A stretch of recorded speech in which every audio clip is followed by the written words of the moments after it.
Halo teman, salam kenal. Saya Nofri Pitopang, pendekar dari Minangkabau. Saya orang awam. Kadang saya serius menyampaikan fakta, terkadang saya berbicara fiksi. Kali ini, saya mencoba serius dulu. Apa Anda pernah mendengar Tabuik Pariaman?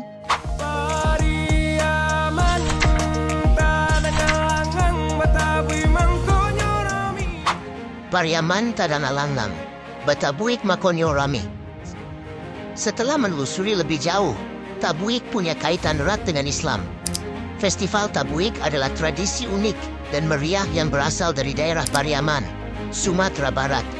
Dilaksanakan setiap tahun untuk memperingati peristiwa tragis Asyura yang merupakan bagian dari tradisi Islam.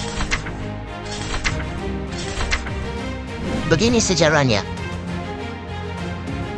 Tabuik berakar dari peristiwa yang berkaitan dengan sejarah Islam. Festival Tabuik biasanya dilaksanakan setiap tahun pada bulan Muharram, bulan pertama dalam kalender Hijriah.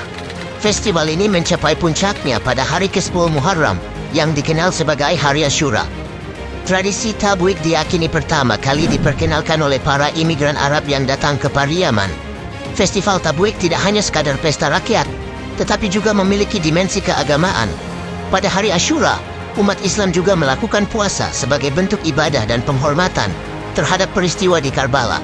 Peristiwa ini terjadi pada tanggal 10 Muharram dalam kalender Hijriah, ketika Husain bin Ali, cucu Nabi Muhammad, dan pengikut setianya melawan pasukan Umayyah yang dipimpin oleh Yazid I.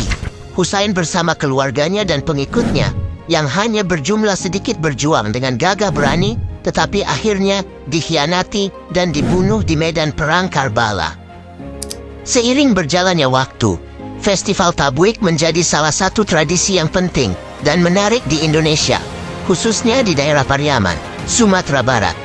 Tradisi ini tetap hidup dan terus diperbarui oleh masyarakat setempat, menjadikannya bagian integral dari warisan budaya Indonesia. Jika ada dirasa kurang, mohon ditambahkan di kolom komentar. Jaya urang awak dimanapun kalian berada.